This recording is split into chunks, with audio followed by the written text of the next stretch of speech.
Hello and welcome to Game Brain, a podcast about our gaming group. I'm Ben Mandelker, and joining me today, Trey Alsop and Paul Satachit. How's it everyone. Going? Hey. Hi. How are you? I'm doing Say great. Hi to all the cameras. All the cameras. Ba-bam. Yes, that's right. We are back on video. Last time I tried to do video, there was a big technical error and nothing worked out right. But we are back on video here today.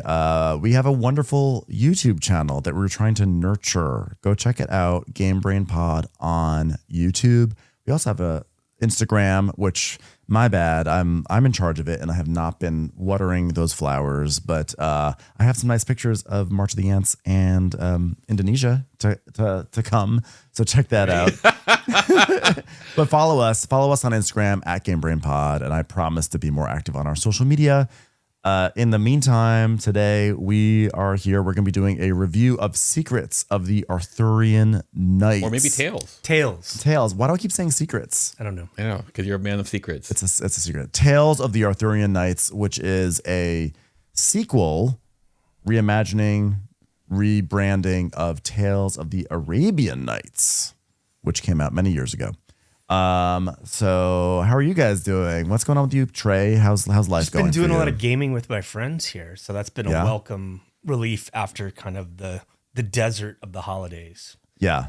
It's good to play more than just hot streak. Yeah. It's nice. Move your microphone a little closer to your head. Sure. Yeah, just slide it right on in there. Get it right in there. Hi, Hi, Game Brain audience. Hi, Brainers. No, Paul, what's new with you? Same old. Like this week I'm going to be playing 4 nights of games. Like 4 nights? Yeah, like this Wow. 3, and tomorrow I have a little gamer game night, not non-gamer game night, and and it's very interesting. Like I have one person who like has basically a mental block in learning any games. They just cannot learn games. Yeah. And the moment you start teaching, they leave the table and start going, "Would you like some tea?" Oh, I hate that. I hate people who do that during a teach, because it's like they think they're being helpful and they're like, "Oh, we're settling in," Right. and then actually you're being distracting, and on top of that, you're actually not learning right now. It is the most funny / frustrating thing. I get so mad when people get on their phones during a teach. I get like when people like start texting. I mean, it's the worst because I know from my own experience, if I check my text or just one little text when a rule is being like, it takes me out of the teach. Sure. And you have a little bit of ramp up, because then you come back being like, what was it? Oh, I'll figure it out. And then you never do. And it's like, you're unfocused. But you're taking ownership of it. This person does not. And they don't even take ownership of like that they're distracting everyone from learning. Like, and I do understand like this person, might have a small like pipette size hole where they can teach new rules and it's just too frustrating or something. And so they revert back to like some primal thing of like just trying to not have to deal with it, but it's just like really frustrating. You're doing a great job of not naming and shaming here. You don't. so- No one here. No one knows it. Yeah, right. And unfortunately, it's he's not going to be listening to the podcast. So That's great. But the people that I'm talking about do listen to the podcast, Yeah. and so they should know. That's right. So here are the games that I'm just real quick. The games that I'm using: Secret Hitler, because I think the rule set is fairly clear there. Wits and Wagers, and Yeah. Hot It's a game Streak. show. Yeah, I think Hot Streak, they may be confused at like some of the housekeeping of it all, but they understand. But you'll drive the boat. Yeah, They'll drive the boat. So, but those that's the max level game that I'm going to be able to teach. Sure. Yeah. And I don't know if Wits and Wagers is going to work. Wait a second. Yeah, and we were trying to tell you to bring Camel up, but you have access to Hot Streak. You're borrowing a Hot Streak? Yeah. Hot streak's a good choice. Yeah. Wow. That's, by the way, whoever loaned you the Hot Streak, Hot Streak it's hard to get. And I would feel so uncomfortable loaning out my precious Hot Streak to someone to play with a bunch of strangers who don't play games often, because people who don't play games often, quite frankly, they don't realize how they don't care for components. They might the same way. crank that box. Yeah. Like the map goes back. So Luckily, actually, whose there's copy are you borrowing? I would be. I was going to ask Ben, but not okay. anymore. You can borrow my copy, which is at never. Tom's. I'm sorry, I'm not. No, this is great. This is great. Were you really gonna ask? No, like I was just gonna ask like maybe David or like Okay. and Tom. The only reason actually would be Tom's more is about mine, so you have to be absolutely- care for the cards would be an issue. Sure, Well, what people people who don't play games a lot don't realize. Like a lot of times they'll hold cards very tightly and they bend, which is not the worst thing in the world for something. Well, for Hot Streak, it's not the end of the world, but it's like the staining or whatever. Oh, no. I mean, it's Hot Streak, not a big deal. No. But I think that like once it becomes more of a mass market game, then go at it. Go at it. Though? Like you can get it, right? It's not like you can get it. It was hard. It's still a little hard. A little hard. I bought it at Geeky Tees, but you could not get it online in December. I was looking to buy a lot of copies as Christmas gifts, as a game for like my sister's family, from my cousin Sharon. Shout out Sharon. And she did get a copy ultimately, but I had to go to Geeky Tees, buy the copy, and then put it in my suitcase. I think, which is bad Christmas form. Yeah, you can get it. I think you can order directly from the publisher, CYM, whatever, CYMK. But I'm just saying it's still not quite at like the level of like a Catan or even a Camel Up, where it's like it's just always going to be around. And so for right now, I'm just a little protective of it. You should be. It's a great game. Like it is a fantastic game. But we've talked so much about Hot Streak. It might even show up on our top 20. If we ever do it. Of our top we actually 25. Have a plan. There's a plan. There is a plan that the next time we do an episode of Game Brain, it will be our new take on doing the best of 2025. So this is going to be a little different. Version. It's a gamified version. Really excited to see how this all works out. But by the way, I want to correct you, Paul. You said you're going to have 4 game nights tonight this week. Well, yeah, right. You're having 5. Am I? Because on you're 100% right. On Tuesday we played March of the Ants. On Wednesday we played Indonesia 3rd edition. On Thursday we played Secret Hitler. Tonight we played Tales of the Arthurian Knights. And tomorrow you're playing with someone who's gonna make tea while you explain the rules. You're absolutely right. And you know what's funny? Like I told B, my wife, I think this year I'm going to cut down on the games. Yeah. She is at a meditation retreat right now, so she will never know. She'll never know because she doesn't listen to podcasts either. I hope I can play some games tomorrow on Saturday, but maybe it'll be for the I'm best. not sure Jenny knows that I'm on a podcast. I think I've told her a number of times, and she still doesn't know. So I hope I can play some games tomorrow. I actually really should not play games. My work-life balance is all askew because I was in New York last week. Oh, and I did game in New York. I'll tell you about that in a moment. But I came back. And so my partner's out of town. He's still in New York. And so as a result, I'm like, game time, partner's out of time. I don't have to split my time. I can just game.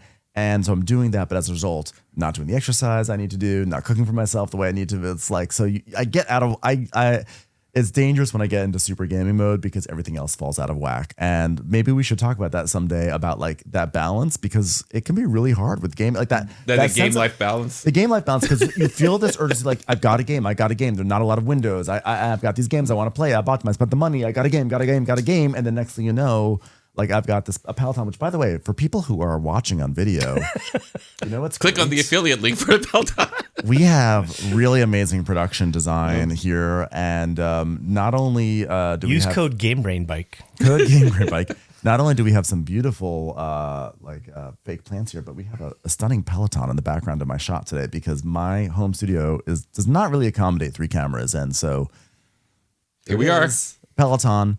I think you're really demonstrating a lot of kind of gamer privilege here, Ben, honestly. Like the game life balance. No, I know. I'm sitting at home saying, I wonder what game Jordan is playing that he didn't invite me to. I know Ben's playing some 18XX somewhere. Well, there's a way to Candace is having a game night where she's probably playing a coin game that I haven't gotten invited to. Trey, there's a great singer once sang, you just call out my name and say, do you want a game?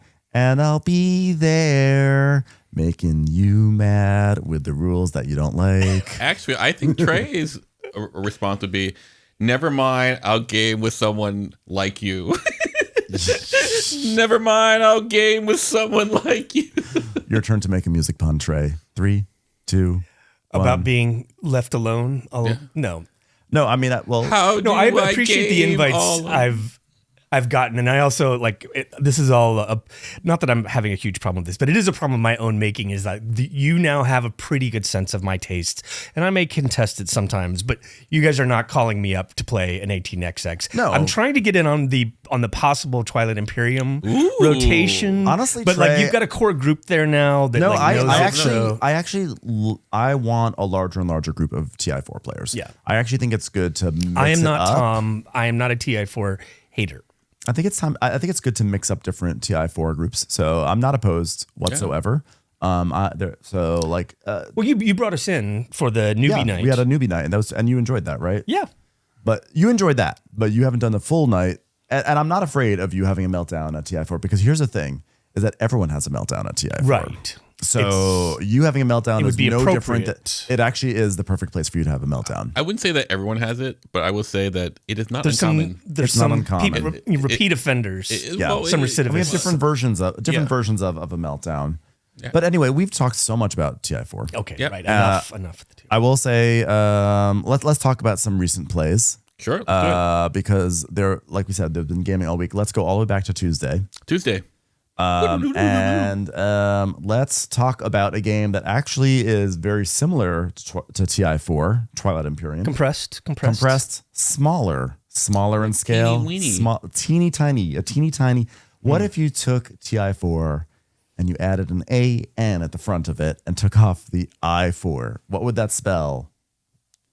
Ants. March of the Ants. March of the Ants, everyone. I think this is a new low. No, this is new high. That's what you call a transition. That's okay, right. everyone. Okay. A segue. All right. Via spelling. March of the Ants. March of the Ants Evolved Edition. This is a 2025 game. However, it is also actually a re-implementation of a 2015 game just called March of the Ants. Okay. So apparently, I never played the original, but Evolved Edition basically sort of tweaks things, adjusts some rules. I guess for 10 years, they know what they want, how to make it better.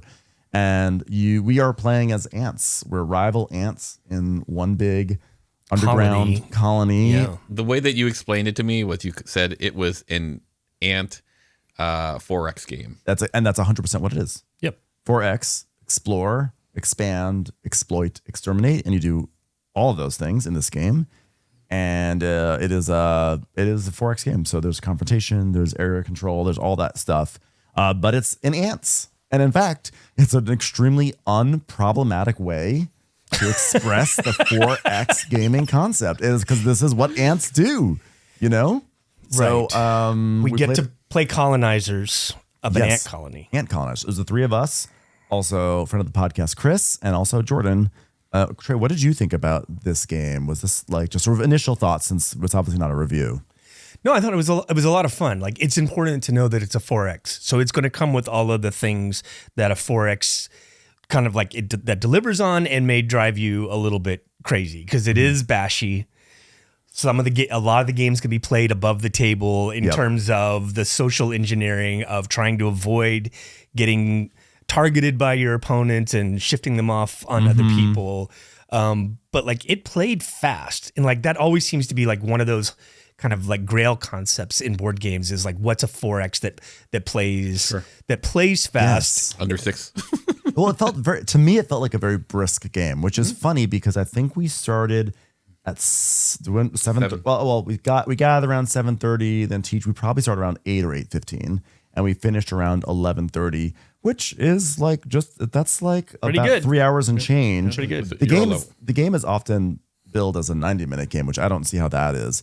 But I felt like it was Board games lie. They lie. Yeah. They just lie. The reason why I felt brisk to me is I felt like at no point amongst 5 people on anyone's turn, I didn't feel like there was any AP that was happening. It actually was like you have a limited amount of big choices, but they're good choices. They're good meaty choices. But usually when it gets to you sort of have an idea like, this is what I'm going to do on my turn, which I liked. I actually liked that a lot. So every turn just felt like it was pretty snappy. It felt snappy, and there's a lot of reaction. The game works where if someone does something, the neighbors get a reaction action.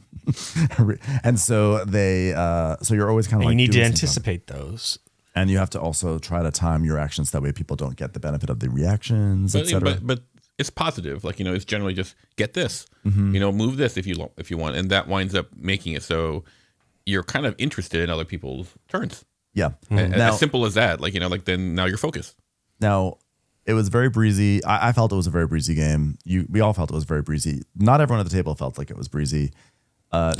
Jordan mentioned that he mentioned that night and the next night that he felt like the game was too long, and that he said that the last round he basically wasn't doing anything for 45 minutes or so because he passed before the rest of us did and was out of the round. But notably, he elected. Let's talk about that mechanism. This is a game that's almost a little bit like Kalis, where like once somebody starts passing, you can still do an action, but it's like a pass action where you're kind of grabbing one of these 5 end round tiles, which can be quite good, but you can't like grab them and then do other things. And so like once that happens, the round is going to be brought to an end fairly quickly at that point. A little bit kind of like Maracaibo. Esque. And so there was definitely a time, especially in that last round, where like I easily wanted to do like 4 more actions, but it did just bring the game to a close. It felt a little prematurely. It's hard to know because like this was definitely Jordan trying to shorten the game. Right. Attack on tempo. Yeah, so it was a little bit like off tempo. Like Maracaibo drives me crazy, where you like don't like you're trying to anticipate things and things don't happen, and that can be really frustrating. I'm not sure this would feel that way if there wasn't somebody just kind of intentionally shortening the game. Yeah, I mean it's definitely it is a tool in the toolbox. Like the game says that this can happen. Someone can decide. You're not allowed to. Basically, it's like.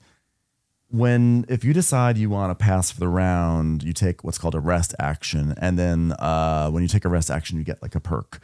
And once you take a rest action, there's basically as many perks as there are players around the table, essentially. And so once you take a rest action, you take a perk, and if it comes back to you, the only action you can take is a rest action. And so.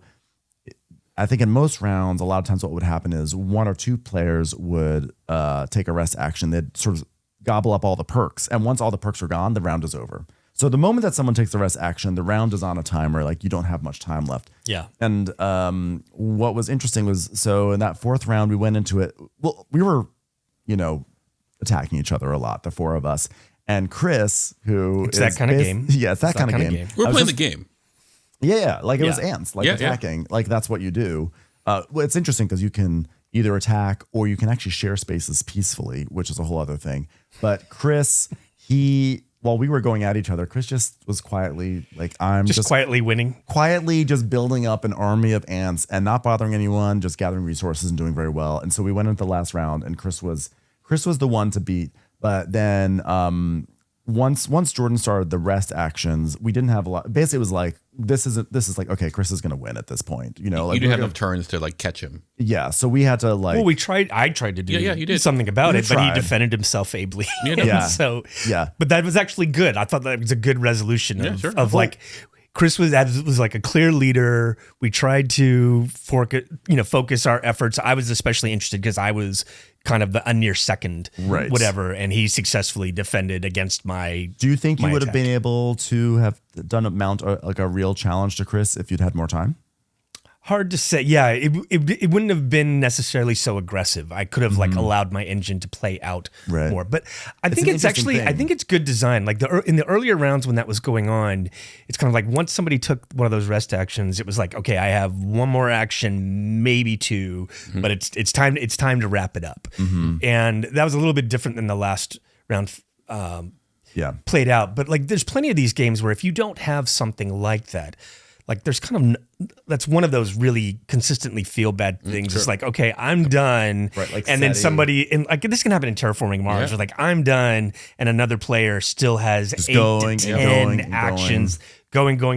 You're right. And you're sitting there for 30 minutes while one person's doing their thing. Like that's not Clans great. of Caledonia, it happened to me at BGG Con. Right. So it is cool that there's this rest action that can like reign in the round. And absolutely. It's like, okay, like even if you have all the things that are like will make you just have an explosive round. You now have to pick and choose what you're going to do.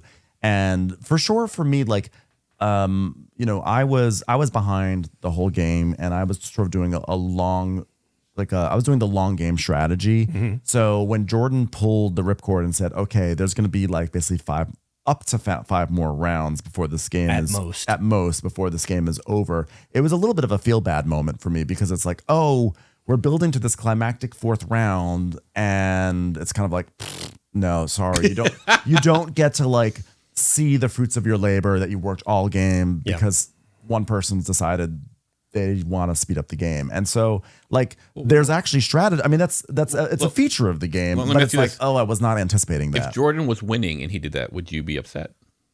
No. Yeah. No, because I think that's a good strategic move. I think that but at that point I was I don't remember what the scores even were, but I feel like I think by round 3 it was Trey, Chris, Trey, me by 1, right? And you were same with me, and Jordan was like 5 behind, something like that. Like in that. Oh yeah, he was. Oh, at that point I had passed Jordan. Yeah. Yes, so he was behind, and so he basically he had really like shot his wad, in the end of the third round. And so he felt like there was nothing more for him to do. That's why he did it. Listen, this is a 4X game. You can get targeted, and I think Jordan had the misfortune of looking like he was winning. Yes, and so like I think he did get kind of like targeted in the third age or whatever.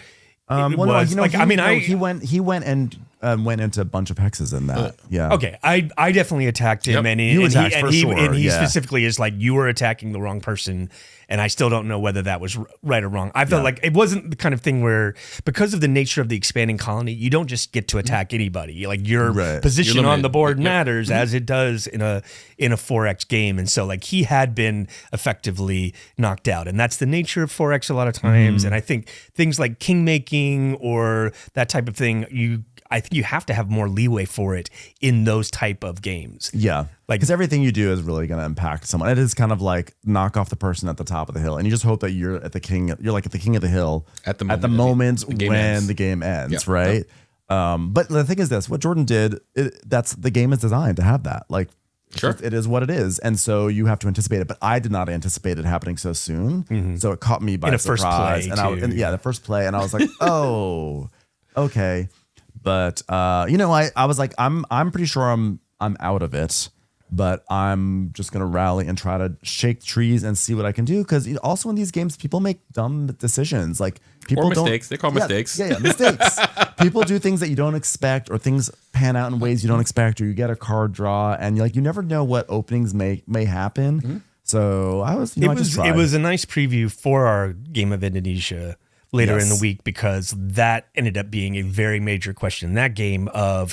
That game could have gone one more round, which would have changed the game tremendously, right? I think, and it was brought to a close quicker. Very quickly. We were playing a 5-player game of Indonesia, and that again, like that may have been a mistake. Like that, I think ended up benefiting me because I was the front runner. Sure, yeah. Whereas I think Jordan in that case had like the best engine at the end of the game. Right, well, if it had been allowed to run one more round. Let's segue into Indonesia. Sure. I will say, March the Ants real quickly. I loved it.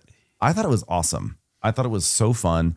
I can't wait to play it again. I loved how it was like a 4X, but it just felt like manageable in a way. I can't describe it. It's really interesting because like I feel the same way, except for the fact that Trey ruined it for me. Trey did. Yeah, Trey. Remind me how I ruined it for you. He goes like, it's just like Eclipse, or like except it's a space game except with ants. In that every single ant power had an analogous like tech, like, the ants can move further. So is that your gravity drive? Is this every single? That's how I talk too. But it did feel like this was.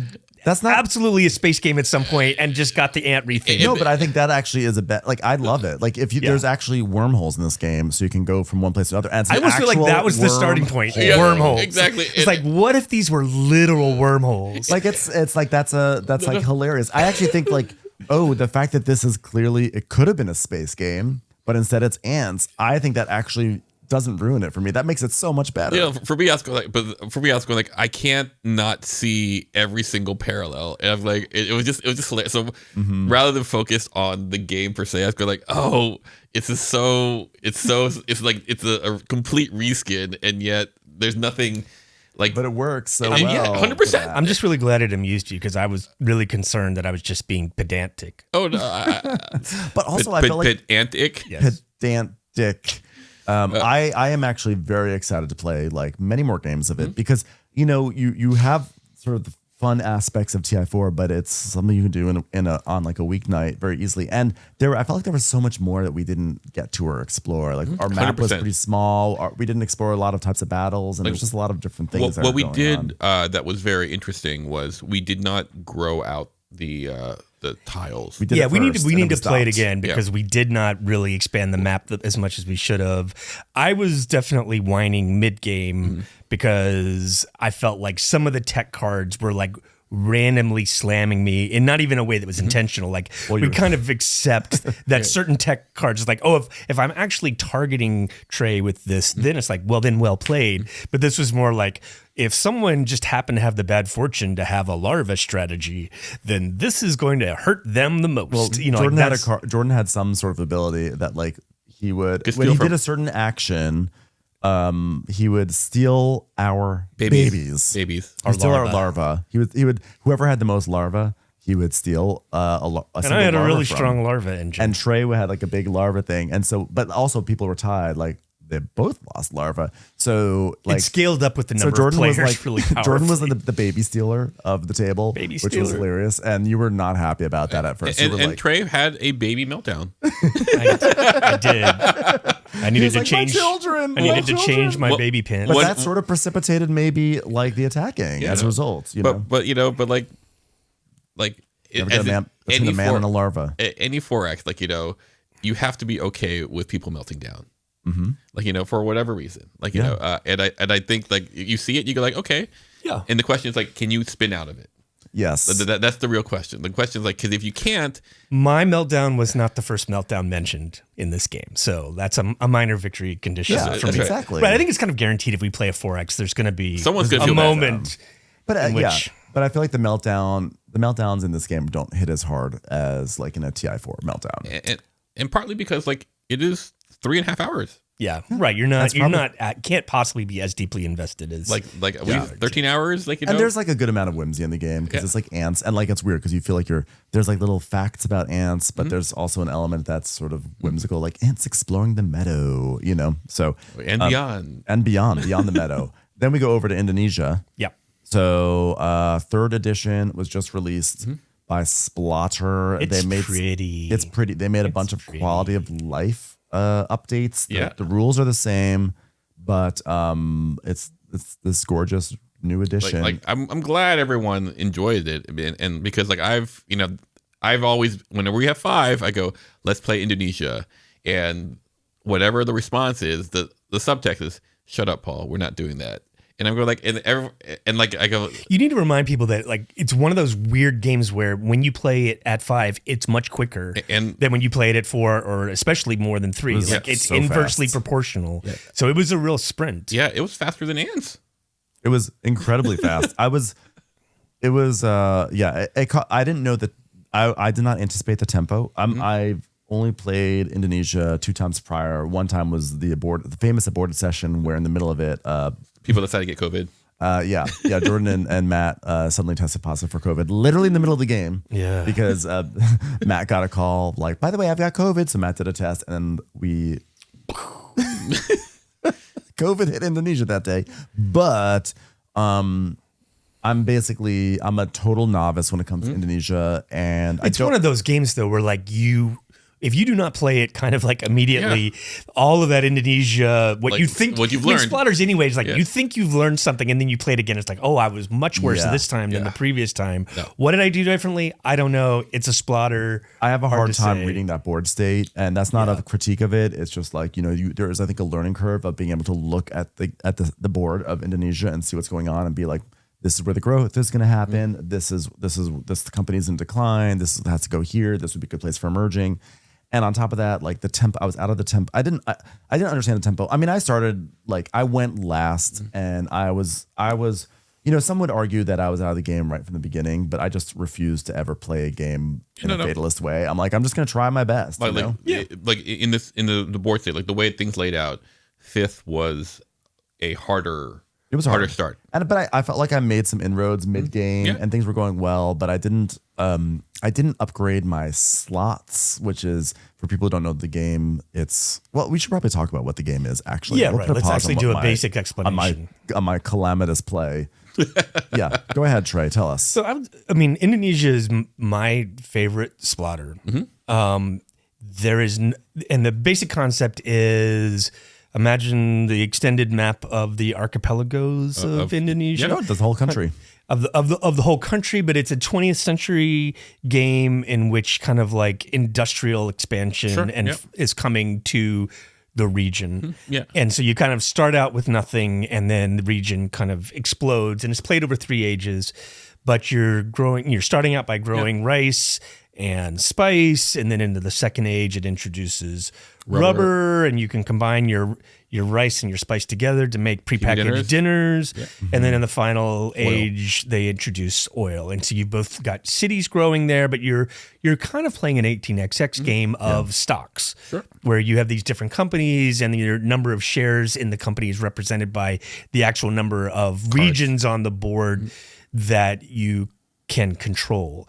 And so this is one of those games, kind of amazing, is like there's nothing random about it. Once you've chosen a start player, everything is player decisions. And it can be kind of mathy, but it does have a lot of the same appeal of kind of like every single choice you make in that game is a difficult and often kind of like hard to even sink your teeth into, like, what am I even deciding here? Yes. Kind of decision of, should I be merging companies? Should I be buying a merged company that's up for auction? Should I be combining my And when do you do it? Because like when you merge, if you are merging and you are no longer going to be part of that company, you suddenly have a lot of capital. So you want to make sure you time it so that way you can use the capital for something else. So sometimes when you get bought out on a merger, like you have a lot of money to make another merger or acquire someone else's, and so it has that kind of, like, you made a great point. Like, I've never compared it to 18xx, but like it is stocks. It's stocks and operations. Like it's a combination of the two. Like I go like, oh yeah, that's exactly what it is. And I had an aha moment where I realized that the growth of the cities in the game directly paralleled the growth of cities in 18xx, because the cities, when you put them down, they are these yellow beads, and when you upgrade them, they turn into green beads, and then into like brownish, ruddy. Right, they've actually adapted the convention of 18xx, which is really cool. And that definitely helped for me to see these companies as shares, and not like, because you have these companies on the board, and like you might have a rice company and has like one little factory on the board. And as it grows, you might have like 5 or 6 rice factories, and then you might merge with another company that has 3 rice factories. And in my mind, I always thought it was like, oh, there's a size 5 factory and a size 3, a size 5 company, size 3. But you should think of it as you have 5 shares in this company, because that's effectively what those factories actually represent. They're sort of like a geographical 2D expression of your stock portfolio, which I was like, oh, I didn't even think about that before. I mean, I still did terribly. And this is like, it's a pure economic game. Yeah. And a lot of the choices, a lot of times, are the things that I'm going to get from selling off the company right now versus my future earnings from that, is always a kind of a consideration in what you're doing. But it's intertwined also with this tech tree.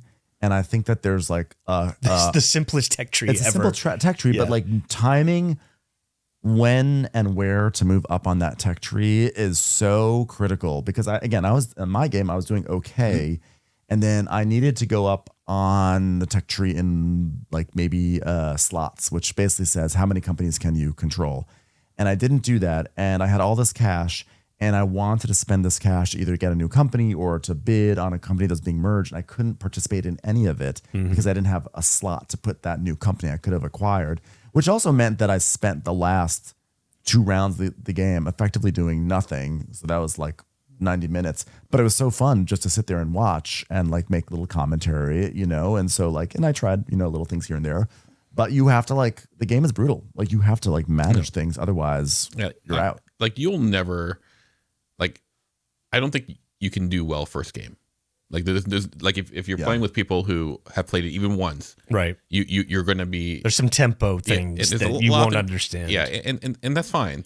Like I think what I love most about it is that it is elegant, because it is. All the rules fit on like this this basically flimsy little player like the shield, and I'm going like, oh my god, this is all the rules. It's 7. It really is. It really is. I'm going like, how did they do this? Because like even in 18XX, there's a lot of other things. It's incredibly elegant. I'm like, oh wow. Yeah. But, I think that the thing is it's elegant, but I do think there's a learning curve to absorbing the rules and like what this all really means. Whereas like Food Chain Magnate, to me, that there's like everything correlates so beautifully with the theme that like I feel like I always understand exactly what's going on. I may not understand the repercussions of my actions. I may not realize like, oh, I should have done this. Because now I'm being underscored by like someone selling, the pizza before me.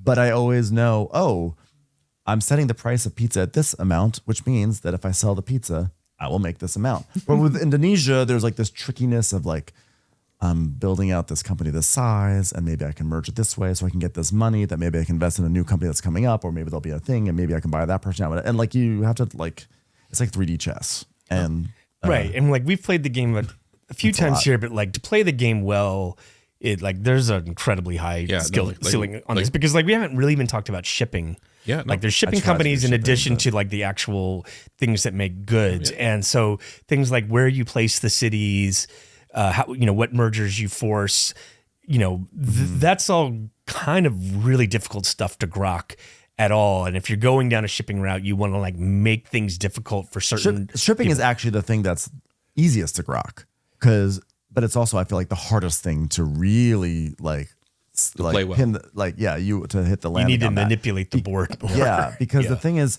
shipping makes sense in that you see there's a city over here, there's a city in Bali, there's a field over here, there's a factory over there. They need to get their rice from there to the city, put my ships there, collect the money. Like that is so clean, but it gets more complicated when other ships arrive, when things move around, and it's you can be undercut so easily in that game.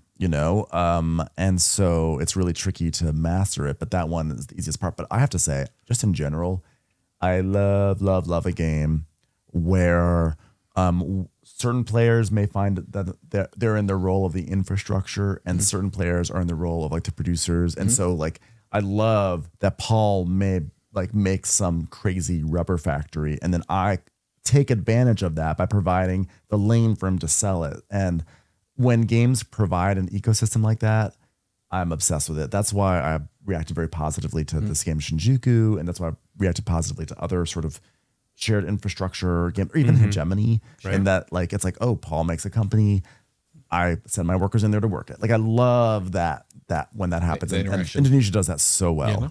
Yeah, it's a top 20 game for me. Yeah, it's a great game. If you can get your hands on the new edition, it's really hard to get. We should talk about really what the new edition offers. So, I mean, basically, it's new components and new map. The same, nothing's changed. It's just like better graphic design. Well, here's the thing. Like, I think the map of the original one is prettier. Oh, 100%. This one, I saw basically. Why is everyone so excited about this? And this is this green version of Indonesia, maybe a little bigger, and you have the borders more clean, so you can see it more. And it's like, oh, I think this is uglier. But then when you put the pieces on, it pops in a way like, oh, well done. Yeah, well done. Because like when Ben puts up those images, you go like, oh, this is a really good looking, engaging game where you see it and you go like, oh, I'm not confused, and I like looking at it. I was very impressed by that.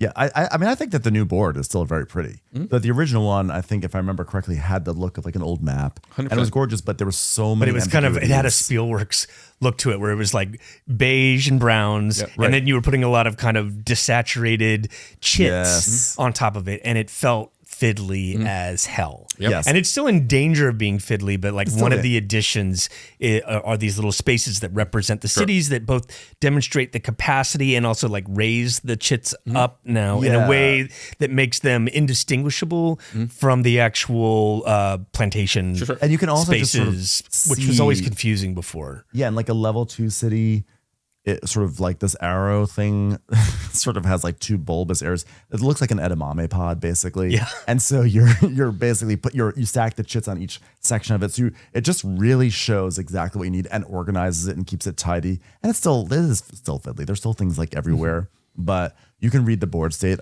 much better and just its quality of life. You can see where factories are going to be. There's a lot of ambiguity about like, is this in this region? Is this in this region? Where is it? Like, that's been cleaned up. So I had wanted to get Indonesia for years and years, and they came out with the second edition that they had famously they had a big snafu with production, and the pieces were oversized. They didn't fit. It didn't. It's a whole thing. And I was like, should I get that? And I was like, should I get this second edition? I don't know, because I don't know if it'll ever come back. And I just like, no, I'm not going to. And then I was like, maybe I should have. And so it makes me really happy that they released a third one for people who didn't get their hands on the second one. So did you get a third edition or? Yeah, I have it. It's okay, right. It's right there. But we played Mats the other night, right? Yeah, okay. It's in this box right here next to my that unopened box. The box that is next to both a QE expansion and, more importantly, sitting on top of it is the expansion to Windmill Valley. Yeah, finally, great, long awaited, great midway Euro game that is ridiculed amongst our group, but for those of us who know, we know. I mean, I think know. like what I feel bad for are people who wanted the third edition and didn't get it because they chose not to get it. I know. I feel really bad for them. Like, I don't know who they might be, Jordan, but like, I know poor Jordan. But he has, the thing is his second edition.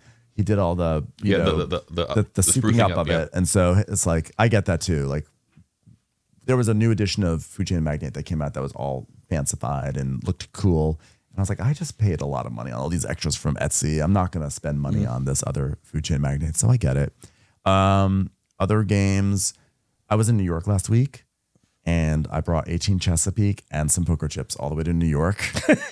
All right. And I'm so glad I did. I spread the gospel of 18XX to more people. I had a really fun session. I played with my bestie from growing up, Michelle, her husband, Conrad, who is an economist at NYU. He is actually an economic statistician at the NYU Stern School. And it was great. Teacher. Yeah, as opposed to student. Professor. Did I say student? No, you say. Oh, he's a professor. He's a professor. He is very esteemed in his field. It was really cool how quickly he got those concepts of the economic concepts. But also, we had two members of the Elvis Duran morning show. Oh, good. Okay. So it was a really hilarious like spread of people of like backgrounds, etc. So you have New Yorkers. So you have Elvis Duran morning show and NYU economics professor, all playing 18 Chesapeake together. And it was really fun. Everyone had a really good time. So I was happy that my theory my theory that anyone can learn 18XX remains totally proven by the fact that I taught this wide range of people the game. I can't wait for you to try teach my guy who can't, listen I will not. I won't, because that's the test of your theory. No. Well, okay. The test of my theory is anyone who the willing, like truly wants to. Fair. No one who's. Although I will say, my friend Michelle was getting up and serving various tea and cheeses and everything, but she's smart and she listened and she's fine. I mean, though, it doesn't have to do with smartness, but I'm saying that like she was able to do that and then come back in and like dial in. So that was fun. Just a little story. I did that. But something that happened that Trey, you were not part of. I'm sorry to say. I had a little traders viewing session last night. I won't get in. We don't have to bother talking about traders. But if you're not watching it, you should be watching it. It's amazing. God, it's so this is good. Like it's so good. This is a very if you like to watch drama, you're going to get it. You're going to get a lot of it in very. You've been saying like it's really improved since its first season, right? Because I got annoyed by that, by the gaminess of it in the first season. So here's what no, it hasn't improved. No, I think there's more strategy, but it's not like playing with seasoned gamers. See, I think there's two tracks that this show does well, that one track you don't care about, and that is like the game itself is fun to a point, but it's also television. So like it is excellent at being good television as far as like addictive, need to see on the day that it drops television. Yes. And the game itself is good enough to maintain the awesomeness of the television. Yes. But for people who are like ardent students of Blood on the Clock Tower or Avalon or any of these games, who are there to see, like, I want to see people playing social deduction at its best, and I want to see them doing it great, and I want to learn from them, I want to be inspired by them. You probably will be, you are going to be frustrated because you're going to see people messing up. But also, the newsflash is a lot of these games, a lot of these social deduction games, Secret Hitler, Avalon, The Resistance, they are often played with large groups of people who are not like... That's never been my issue, by the way. Like, I don't have a problem with people playing social deduction poorly. Like, playing games poorly can often be a lot of fun. No, my problem was like watching the game, and it's still my problem with Blood on the Clock Tower, was I felt like in the first season, or maybe it was even the second season, the judges were putting their thumb on the scale. It was like, oh, this side's doing too well, so we got to crank it the other direction, and that offends me. Yeah, that's on a certain level, and that's what's bothered me is like no matter how many times I've played Blood on the Clock Tower 3 or 4 times now, and each time I feel like the GM messed with things. Like it's not a game on the level, so like I'm still deeply suspicious of a game in which GM discretion is a part of playing it. Now I get it that I don't completely understand the game, but like it seemed to have happened every time I've played, and it still does. And so I get my panties in a wad every time. Because the challenge for a show like The Traders is that television is ordered in their episode orders. Has to be a certain number of episodes, which means that if the traders are all outed too soon, that's the way television works. Yeah, they didn't cover this when I was getting my MFA in cinema television production. That the episode thing, interesting, and they go in order. They go in order. They didn't do that. But oh my god! I knew I've been doing something wrong. You won't get a refund all this time. You won't get a refund. But the point is that the episode, like if the traders are all out by episode 6, for instance, no, you don't have a game. You need to have it. So like it has to. They have to do that. Fair. Blood on the Clock Tower is doing something else. Blood on the Clock Tower, I think you have someone who's trying to steward the overall experience of the game, so that way, like it feels tight and exciting. It's coming down. I have a question for you though. Like so you say that because what if you were to create an AI that did that self-balancing that the GM does? Because like let's say like with Blood on the Clock, you wanted to last till how many rounds or whatever, or with Traders, you needed to last 20. Well, actually 12 episodes or whatever. 12 episodes. So if it wasn't a person, but it was an automa that did this, would you be as offended? No, but I think like you almost want to understand what the rules of the automa are. Sure. I think like.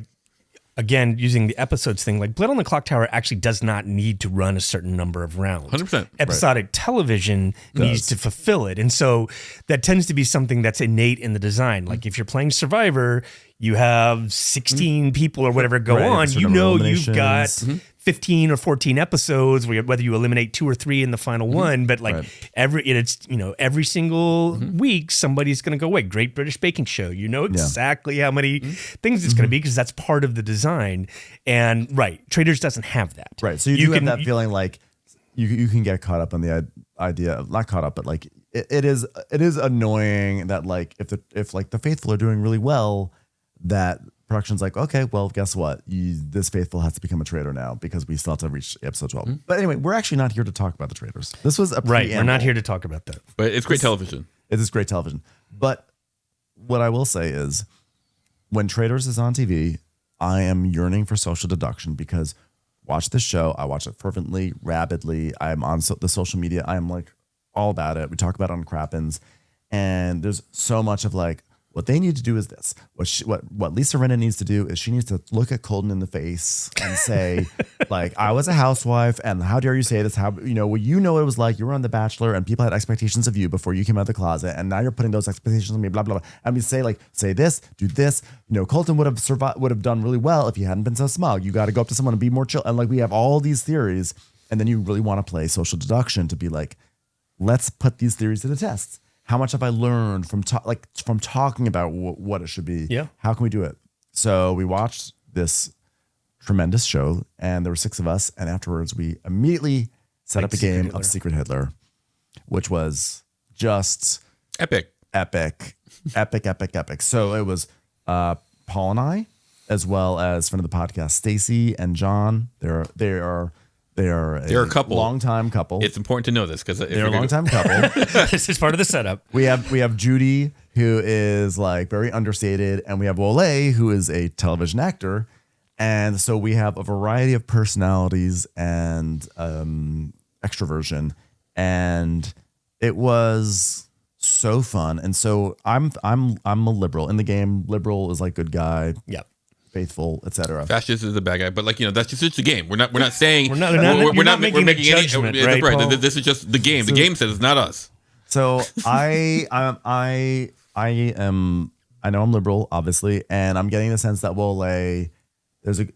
Based on like my logic of things, I was like, there's a good chance that Wole is probably a fascist, and I decide to start calling him out a little bit, knowing that's a dangerous thing to do because the moment you start making accusations, you put yourself in the muck, and then you are basically, it becomes like a binary thing in these games, like it's either you're the other person. But then eventually I get to a place where I am the president in the game. There's like you put out these policy tiles, and the way it works is the president draws 3.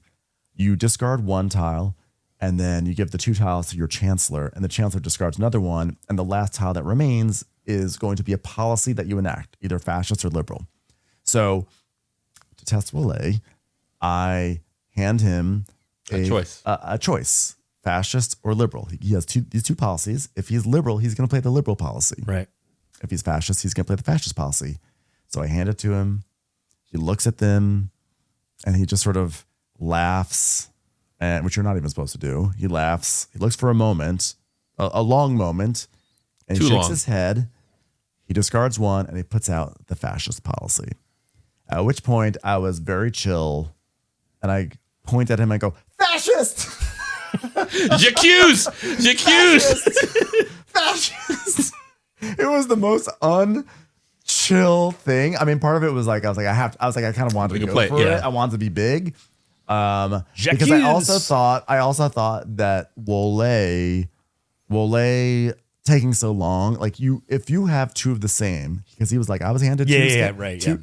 There's no choice to be made, but he took so long. I was like, it's obvious that he's the fascist, and I'm just going to pile on. Right, there's a decision he's making here, as opposed to, I have no choice. Thanks, Ben, jerk. I'm proud to announce that after all my pontificating on how one should play and how all these various celebrities should play the traitors, what emerged was that I wound up looking like the fascist. Really? And the table turned against me. Not exactly. Not quite exactly.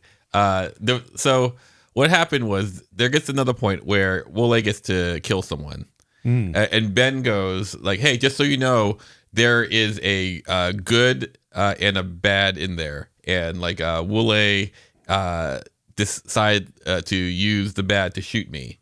And so basically, like I've been able to see the next 3 policies, and I say, everyone, just so you know, the next draw, because Wole is president, he gets to draw 3 policies. There's gonna be 2 fascist, 1 liberal, and if Wole is good like he says he is, you will see a liberal policy, but I guarantee you won't see it.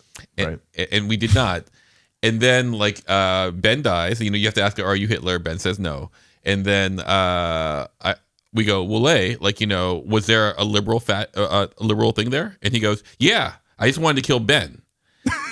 It was the liberal policy that would have won the game. Yeah. If you played it. That's the thing, is then it's too late to stop fascism. Well, that's right. But here's the thing, like, because Wole is new to the game, like there are us who go, sure, but we go like, he might actually made a mistake.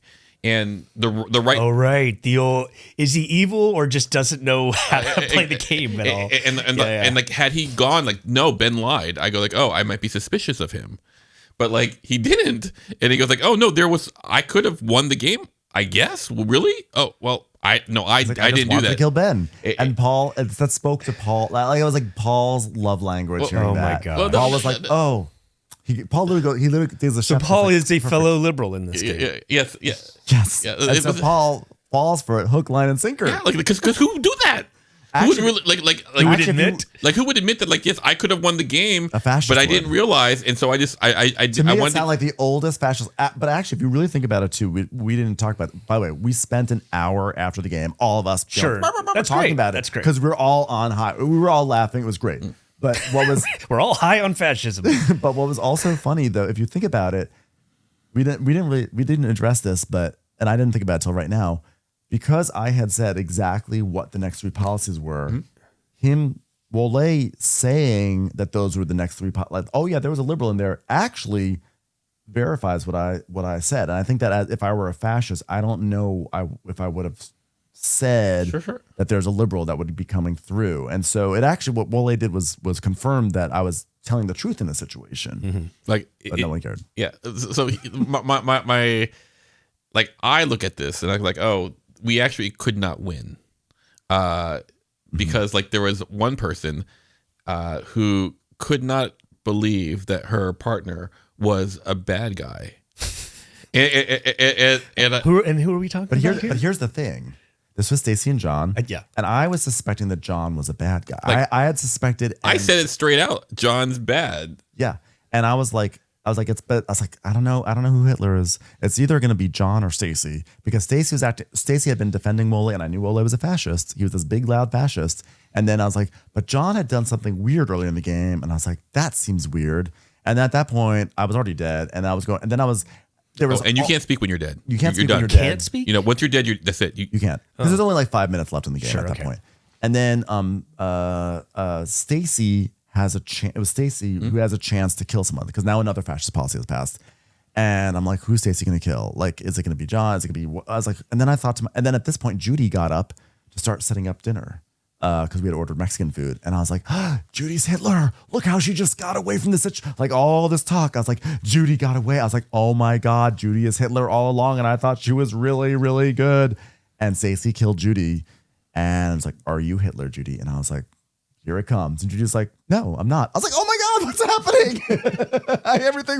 I could not, my mind was blown. So for me, like the moment I knew we were dead, when I go like, why can't it be John? Because like I clocked it first round, not even first round. Like, you know, I clocked it early too that John was like, bad. Everyone's talking and John was like, just quiet in that way where he goes, please don't look at me, anyone. Right. Yes. And I'm invisible. Don't want to draw any attention to myself. Stacy, in all her love and arrogance, goes like, I know John too well.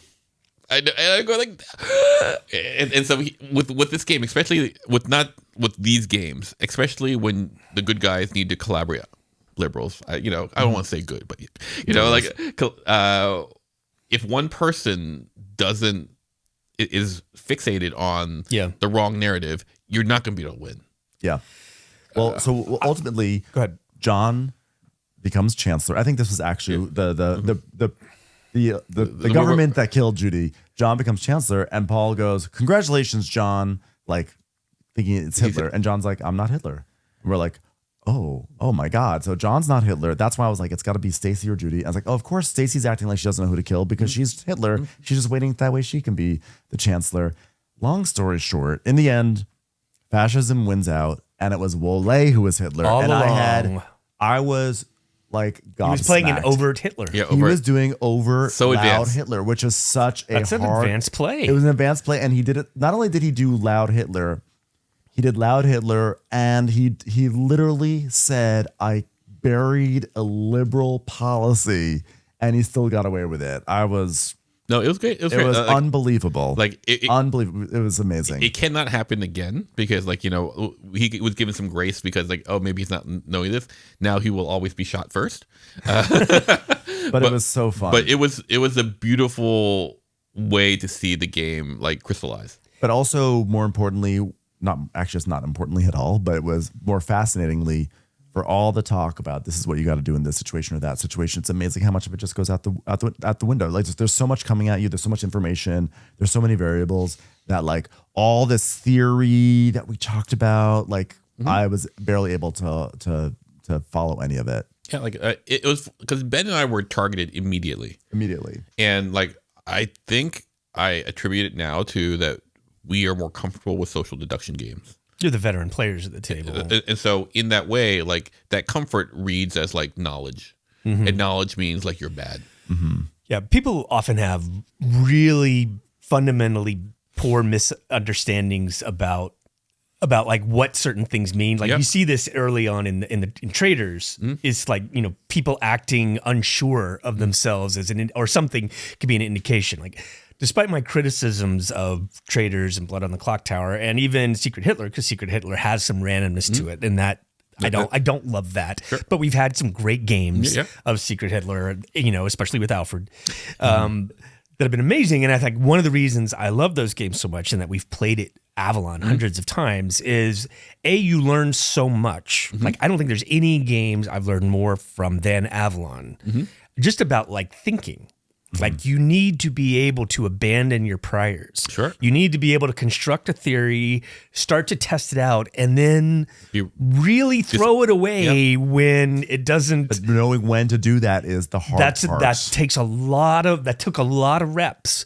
And you start to learn what certain things mean. Like, I've learned a lot about detecting lies from people, how, you know, to actually represent certain positions, like what a player who is seeking knowledge looks like. Like, that's actually something that's fundamentally tricky for new players, is that good players actually don't know things. People that know things tend to be bad or special. And like, but like, I've learned so much from these games, and I'm deeply passionate about them. And I just to kind of follow up, it's like, Paul, you know this because you get so much out of these games too. Like these games reveal character all the time in a way that can be painful and revealing, you know, and that's what makes it so kind of delicious, is when someone messes up royally or reveals something. Like, that's why the games are so replayable.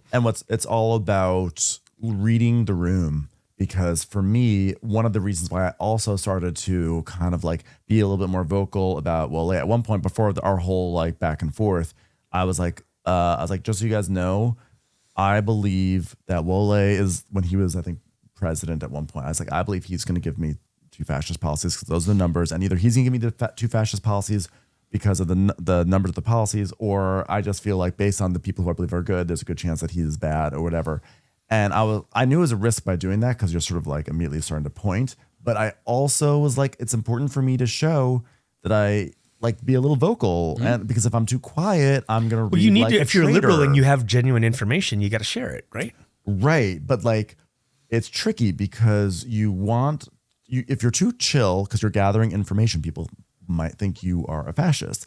But if you're a little too loud, people think you're a distraction and a fascist. And so you're trying to like ride, and I was trying to ride that line, and it came off as a distraction. It turns out, like, you know, as a person who did ride that line, people still think you're a fascist. I failed. No. It's one of those things where I just love, like, every time I play a social deduction game, I just love how, per what Trey said, like, people just throw in their assumptions into their analysis of like the situation, and ultimately it comes down to like, do you make me comfortable? No. Well, you must be bad. Yep. And that's where people start out, right? Yeah. And also suspicion of like being too quote unquote smart. Yeah. And that's what's actually what I love about Secret Hitler is that it spells it. It is a real commentary. It's a very, very cynical commentary that like a lot of times it is the people who really kind of spell out some logic, or like it could be like this or that. People become innately suspicious of them because they're like, I didn't think of that, and I think you're trying to manipulate me, and you may be speaking logic to me, but what I am hearing is that like you are trying to control me. Yeah, no. And it's and the game is like, this is how fascism rises. Like this is how people are. It's more than just fascism. This is like everything. And you tell someone something like that is good and beneficial, like you're like, no. I need to research it on my own. No. Like I'm gonna research my own. Like I'm gonna do my own research, that's right. I will come to my own conclusion because I am deeply suspicious of institutions. Anyway, it was an amazing time, and I'm really excited because we're now going to make it a weekly thing. So we're going to have weekly Secret Hitler after Traders, which I'm so excited about. I'm excited to see how. What season are they on now? 4. Season 4. Okay. So I'm excited to see how our meta evolves. But we're not going to bore people with like weekly updates any more than we already have. Yeah, but like I wanted to like sort of. I think talk we did about really good last year. I don't think we really leaned into Avalon like we did. We didn't play it. Well, there you go. So I haven't played Avalon in a year and a half. Take the win, like like for all the people who listen to our podcast still, thank you. But like we have who. Oh my God, are they going to talk about Avalon again? Year and a half. Yeah. I think it's more for me. I like to bring up these games really if it's not just like this happened then this happened, more like but there was something bigger. Sure. No, 100%. And for me, the takeaway was, for being such an ardent student of the traders, how little I actually applied to my social deduction game, which I thought was really funny. Let's switch gears into our review. Great. You mean Secrets of the Arthurian Knights? That's right. Secret Hitlers of Arthurian Knights. Tales of the Arthurian Knights. This is a 2024 game designed by Eric Goldberg and Andrew Parks. The artists are David Schneider Art, Medusa Dollmaker, and Mirko Paganesi. Medusa Dollmaker, by the way, is the same artist who did High Society, the new High Society. I love her art. I want her to do more games. Publishers, hire this lady because she's doing great work. I love it. And in fact, if you've seen the box for High Society, it looks very similar to this box for Tales of the Arthurian Knights. So we mentioned before, this is a reimplementation of Tales of Arabian Nights, which I think came out around 2008 or 9, so a long time ago. That game and this game, they are kind of like Choose Your Own Adventure with some light RPG elements, which is that you have a pawn, you move to a location, you draw a card, an encounter card, and you'll either encounter some sort of being, like a giant Ghost. or a maiden. We are all Knights of the Round Table. Yes. Who have been tasked, kind of set on a quest to find the Holy Grail. And this is a game of kind of incidental adventures and quests as we pursue our quest for the Holy Grail, played over 3 ages, 12 turns, in which we're moving around a map of England and it's Ireland pre-England, but that sort of like northern France, the Arthurian Night lands, old timey British Isles and Ireland. Pendragon. Yes, Pendragon. So, so painful. So the original game took place. It was sort of in the world of like 1001 Arabian Nights. Yeah, and it was, but they both have the same. This DNA. is a different kind of knight. Arthurian Knight with a K as opposed to Night. But in both games, you move your pawn to a location, and you are going to essentially pull out this big book of tales. Very large book of tales. Very large book. A tome. And it's kind of like, there is this a methodology to, like, if you encounter a giant, a sorrowful giant. What kind of giant? Like a sorrowful giant, because you have 2 cards, you put them together and it gives you a code. And then you look up that passage in the book. That's 2403. 2403. Turn to this page. And then you read. The person to the left of you reads and says, you encounter a sorrowful giant that is walking through the woods and is looking for its friend. And da-da-da. Do you help the giant? Do you attack the giant? And then the player decides, I'm going to attack the giant. So turn to passage 1306. So you go to 1306. And then it's like you decide you're going to attack the giant. Are you going to use your sword and shield skill, or use your cunning in order to trip the giant on his own hair? So I shall use my cunning, and you have like little stats that you can improve. You roll a die. You level up. Yep, you can level up, and you roll your die, and maybe you get a 3, but your cunning's at 2, so it's at a 5. And did you succeed? If you succeed, this happens. If you fail, this happens. That's the whole game. It's basically choose your own adventure. It's choose your own adventure with some rolling of the dice. Yep. But but as you do these things start to stick to you. You're both kind of like leveling up your, what is it, renown? Yeah. Which is like your villainy, your romance, or your divinity. Which is kind of like your esteem in the nation, how well regarded you are. But then you also have all these extensive conditions that you can pick up that end up being really interesting, right? Yeah, you might something might happen. Be betrothed. You might be blessed, cursed, doomed. You might become determined. I was unhorsed in this game, and that was very painful to be unhorsed. I had a very tragic incident with a dog that left me very despairing. And so in the original in the Arabian Nights, it was the same thing. And it was known for being very hilarious because all these wild things happened, but also extremely chaotic. And you would get thrown into a jail, and then you'd be spending 6 turns in a row trying to get out of the jail, and then you get blinded, and then you are like, there's just all these crazy things, which is very funny, but also unwieldy. And so sometimes it could be a great experience, and sometimes it could be a miserable experience. And so Tales of the Arthurian Knight comes along many years later to sort of fix the problems with the original. That I don't know the original well enough to say what's been fixed, but the idea is to have a little bit more streamlined and a cohesive experience, and like a 2024, 25, 26 game that speaks to today, not 2009. So I guess this is an interesting one for us to review, right? Because this isn't right. We were saying this is not a typical game night experience at all. Right. Paul, you were saying a lot that this game is not like a game night game. What do you mean by that? Like, so imagine like when you go play games, you're trying to win at something. I think sometimes it's competitive, sometimes it's collaborative, like whether pandemic. With this game here, I kind of like make it. I say it feels like in the old days when like your band dropped a new album and then you just had listening parties. Mm-hmm. Like it has that vibe of like, oh, here we are. We're sitting around a table. We're gonna read a book to each other. And we're gonna roll some dice. Like this is totally about the journey. Yeah, you could be high, you could be drunk, you could be all this can contribute. Like all the things that you might not want to do at a game night, you could probably do here, and it's a really chill night. It's all about the vibe. Like I could imagine playing this with people who I don't know or don't like, and go like, oh, this is not fun. But like today we played this collaborative version of it. Because you do competitively co-op, yeah. And we decided to try out the co-op. And today. I was going like, oh, this is just so fun. Mm-hmm. But like it's so fun in the same way that in the moment. Yeah. Yeah. In the same way that I would be enjoying having dinner with all you guys. Mm-hmm. The gameplay, there is no gameplay.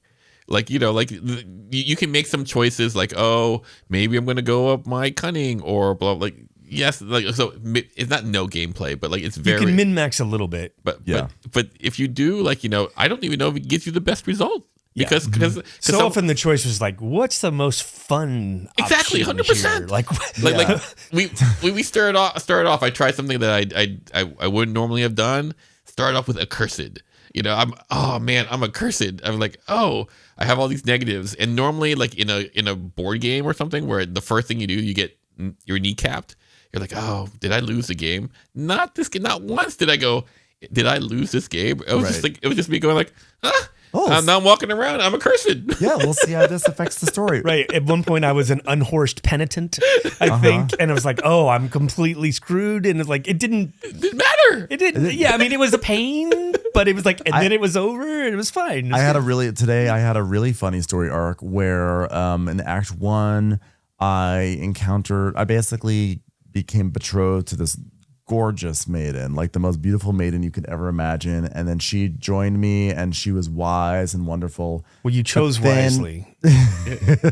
But then I wound up meeting this, I met a guy. Yeah, you met a guy. And well, the thing is this, it didn't have to be. It was gender ambiguous. It was a beautiful air. It was a beautiful air, but we decided, let's tell the story the way it should be, which is it was a guy. And so I was now journeying across the lands with my lady, but I did air quotes for people who are not watching the video, and my true love, which is this air. And I was like, it was like my beard. And so we were just like this trio, and I was you're Sir Tristan. Yes, I was Sir Tristan, and I was full of honor. Like everything I did, every action I did was about honor. Villain. Yes. But it seemed like the more honorably I tried to behave, the more villainous I became. And like my villainy was off the charts, but my honor was off the charts. And I was in this very modern relationship with these two. Yeah, very modern. Like, I think what I thought was funny, it's like, oh, he's betrothed into two people. Yeah. And they're riding along with him. Yep. And everything was going great for me until I sat in a chair that burned my butt. And Siege perilous. Things did not go well there. And then the game has a lot of chaos. And that kind of, I was concerned about that when we were first playing. I've played the game 3 times now. But the game has never failed to tell a story. Like it just has worked out that like interesting characters have emerged. Like the first time I played, it was like this crazy ladies' man. Yes. It was like every single quest ended up involving so many rescuing women. some women. The Lady of the Lake being one of them. Yeah, right. Like it just kept coming. It was like, this is really seems focused and worked out. No, you had at one point you had to go deal with the Lady of the Lake, and I think you left your other lady outside and went inside. And then you dealt with the Lady of the Lake, and it didn't go well. And I think you got thrown out, and you were back with your original lady, but you were like all like maimed and in a bad state. But despite the chaos, like good narrative actually emerged. Yeah, and right. like we had to kind of like shorten the description there. I think like one of the things one of the reasons I really recommend this game is that it's actually well written. Yeah, no. Like the entries are shocking how well written they are, considering how thick that tome is. And I was originally like, did they use AI on this or something? I don't think so. No, I think this was actually a little bit before. So just like tip my cap to the writers and the volume of stuff they produced for this game. It's incredibly impressive. I'm sorry to be over talking you, but there's I'm just excited. But there's also, you don't get the sense that any of these like these passages are cop-outs. Like it's not like, oh, you went into a cave and you found a pot and you gather some sticks, go up in this, and then it's like each one is a story and a choice. Yep, you know? And I think that like, you know, I like to, when we talk about these games, I like to think about like, oh, what mechanic is the best? And it's weird because this game doesn't really have a lot of quote unquote like noteworthy mechanics, except for the fact that you have this giant book of passages and it's all about playing with this book. And I think that the game is strongest when someone reads a passage, and then what the pattern is normally reading a passage, you have a choice of what to do, you choose one fork in the road, and when you get to that fork of the road, you then have to decide what skill you're going to use to pass or fail something, and then there'll be a repercussion. And that's like the most fun thing. And there are actually, and sometimes that's like an ethical choice a lot of times too. Like and that's the best. It is a character-driven decision sometimes. Yeah.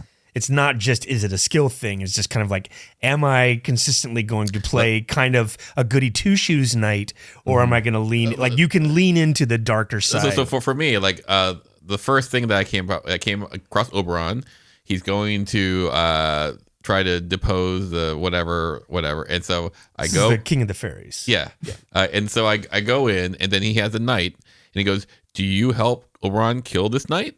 Or do you wind up trying to free the knight? You know, like, so I go like, oh, right off the bat, am I going to be a jerk or am I going to be noble? And, you know, I sort of be noble, not noble well enough, and then accursed. You know, so it was just one of those things where you're like, it sets a tone of what you're going to. And I don't think we've had a game yet where everybody kind of like played a goody two shoes. Yes. Right. Like there's always a villain has emerged every single time. That's right. But here's one thing that I would like more from the game, because the game allows you to be a villain. There's a track where your villainy goes up. I have felt like I have not seen a lot of scenarios where my villainy impacts anything. And I would love to see that. I disagree, Ben. Really? Like, I feel like every round, like at the end of the round, you get a romance if you are betrothed and don't have a villainy. Okay, so I would get 1 point every 4 rounds if I were a monogamous man, which unfortunately I have a beard and a secret gay lover. That's so apparently that's not cool with the gods. But what I'm saying is more like we have these 3 tracks of divinity and romance and villainy. Yeah. And there are moments where it's like you can do this or that, and you can either decide to roll based on your wisdom stat, or you can just say, you can gamble and say, I think my villainy is enough that I could like win in this situation.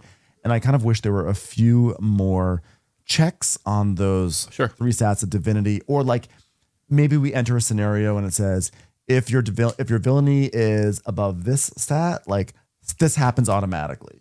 Or that, so like it sort of it shades the way these encounters work.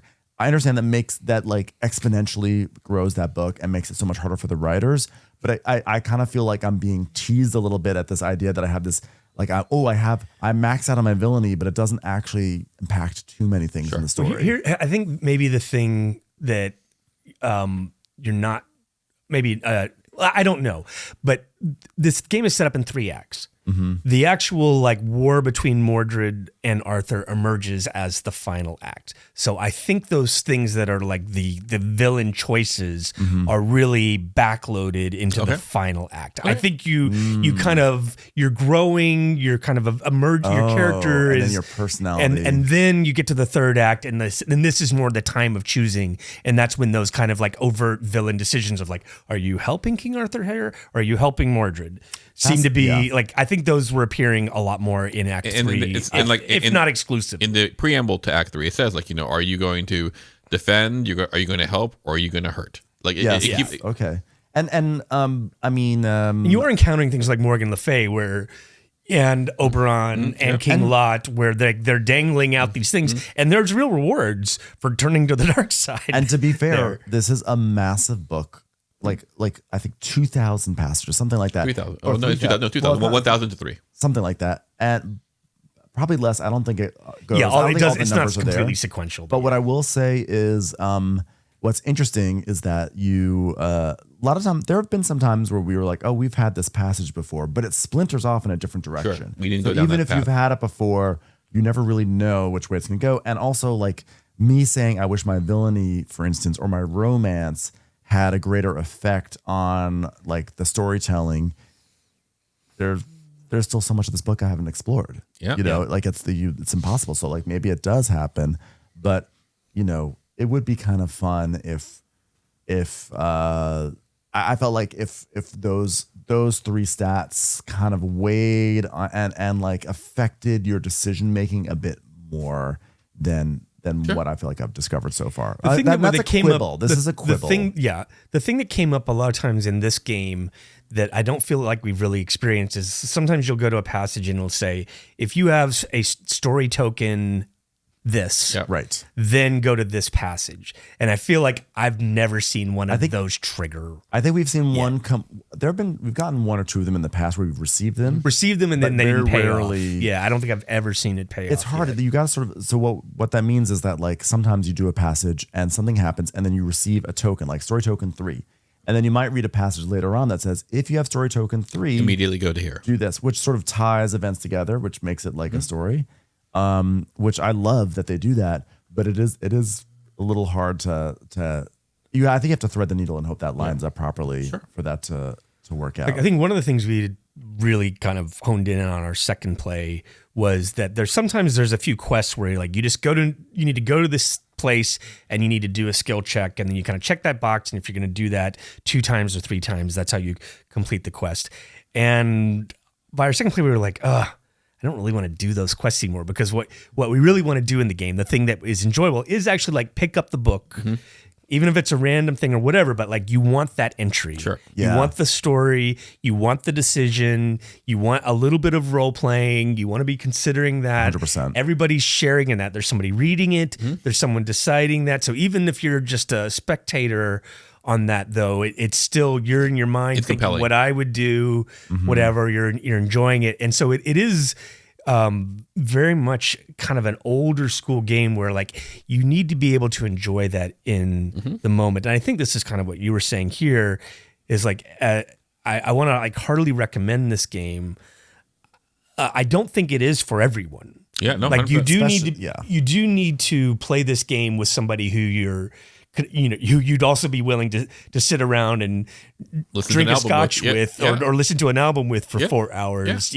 So it's probably not a Saturday game day at the Little White Chapel kind of game. It is more of like a social. It's fun forward and chill. It's fun forward, and you're not going to sweat winning and losing. Like the way I describe it, like those. If you ever go to a game convention, you have people looking for people to like, here's this game. I'm looking to someone to play like Power Grid or whatever. Yeah. Like you'll never see this game because you don't want strangers. You don't know these people. You actually want to be surrounded by like the people that you know and love, and that you're gonna have, that you also know are gonna have fun with it and are gonna get into character. Because when you get to these passages, the way it's designed is the person who's reading the book will say something like, you encounter this giant. Do you help the giant? Do you hurt the giant? And the person who's reading it will have a little bit of information about like what will be beneficial or like roll. You're gonna decide to use your hunting to attack the giant. And the person who is reading it will know what die roll you need to get to succeed, but they are not supposed to say it. And it's up to just read the passage. The idea is you just dive in and hope for the best, and who knows what's going to happen. And I think you need to play with people who are okay with that too, who are okay with like making a choice based on gut and seeing how it pans out. And I think it's really important that when you play this game, you know, we played the cooperative version, so we were kind of min-maxing a bit, like, oh, I think this will probably be like an honor check, so let's do that. But what you really should do when you play this game is say, what would my character do? How would I go forward with this?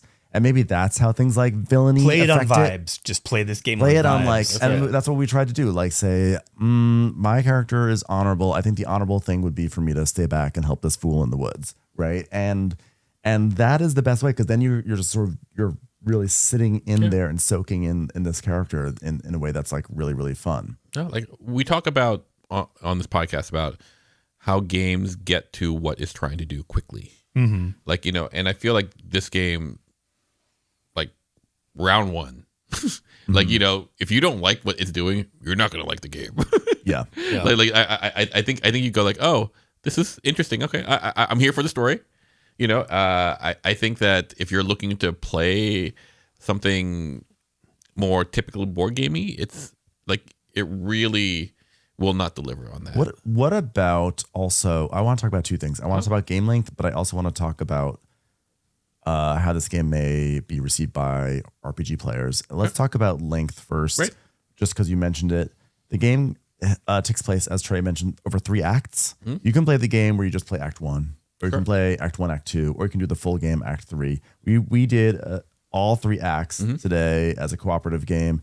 It took actually like over 3 hours. It's like 3 hours and change for 3 people. No, just no reading. AP. 36 turns. Yeah, there's no AP. Yeah. It was just like, A or B. You encounter Guinevere in a tent. Do you say hello to her? There's moments where people are stopping and considering, but that's also like some of the most delicious. That's what we're talking about. Right, and you're joking and laughing, like, go do it, go talk to Guinevere or whatever. But I love it when I'm surprised by a choice that someone else makes, because you're thinking like, oh, Paul's gonna do this, and then, or you know what I'm saying, like again, like we know each other well enough, and so there's something that's like, oh, that's so Trey, or but that's the value of it.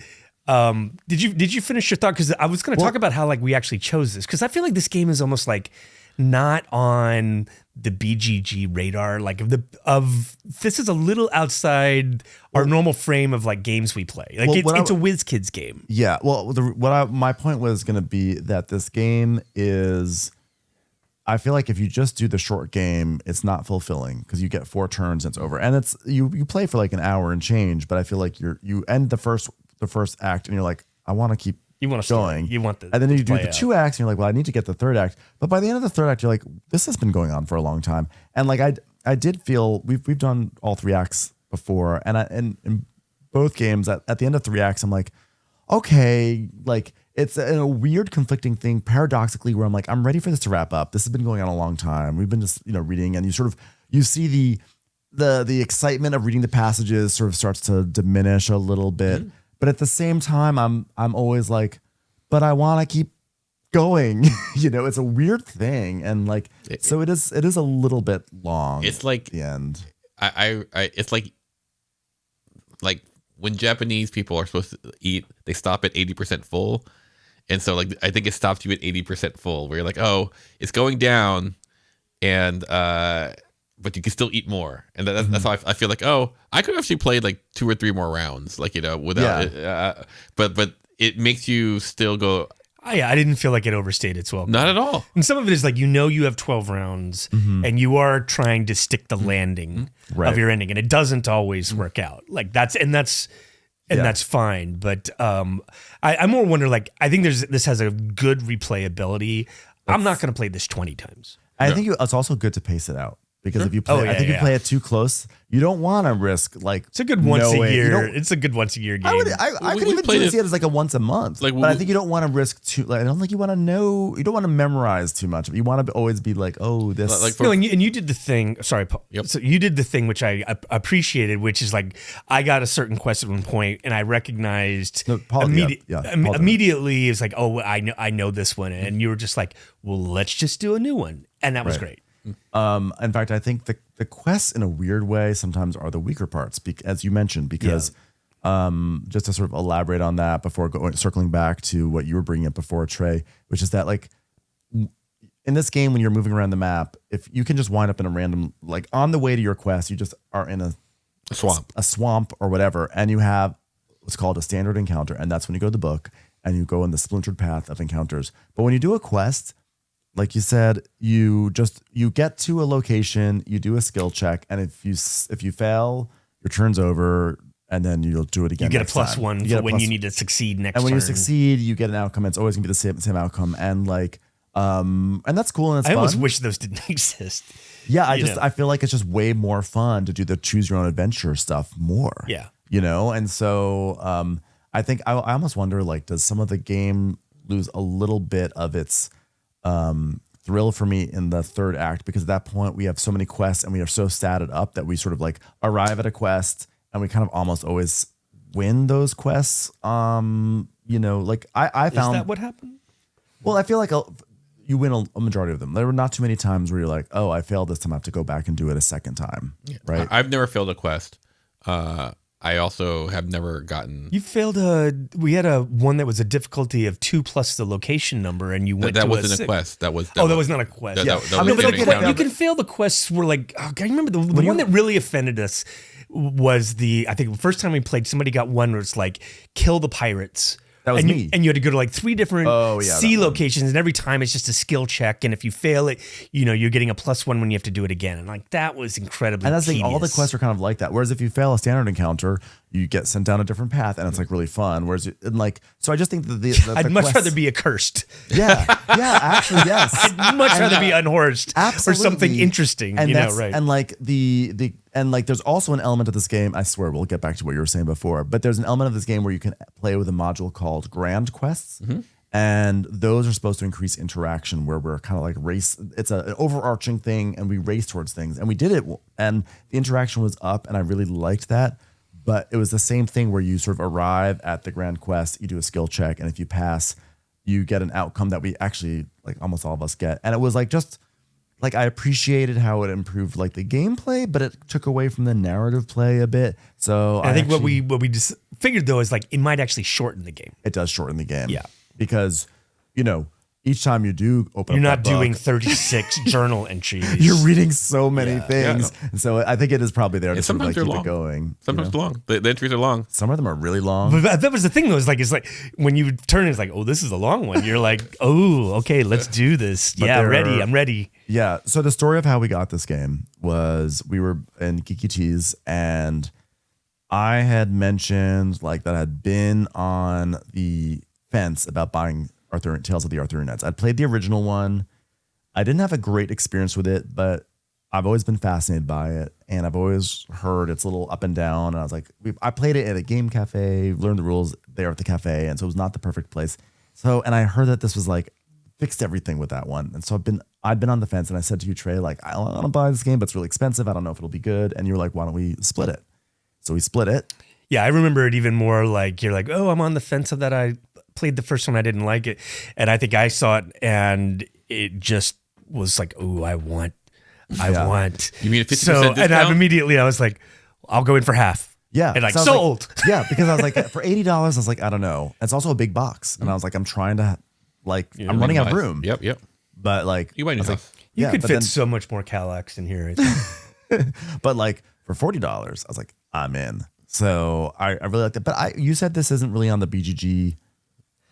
I could be wrong. I think it's mainly because it's a re-implementation. It's not a fresh new game. Because the original one was very famous and got a lot of like Shut Up and Sit Down did a whole thing of it that was really big. It's the big original one is very famous, very well known. But this one just sort of like arrived quietly. The same like amidst hype from, ARCs was happening, all these big 2024 games were happening, and this one sort of slides right in, and no one hears about it necessarily, but it was, I just feel like it's a different critter. It is. It's a different critter. Yeah, it is a different critter. But you guys have more experience with RPGs than I do.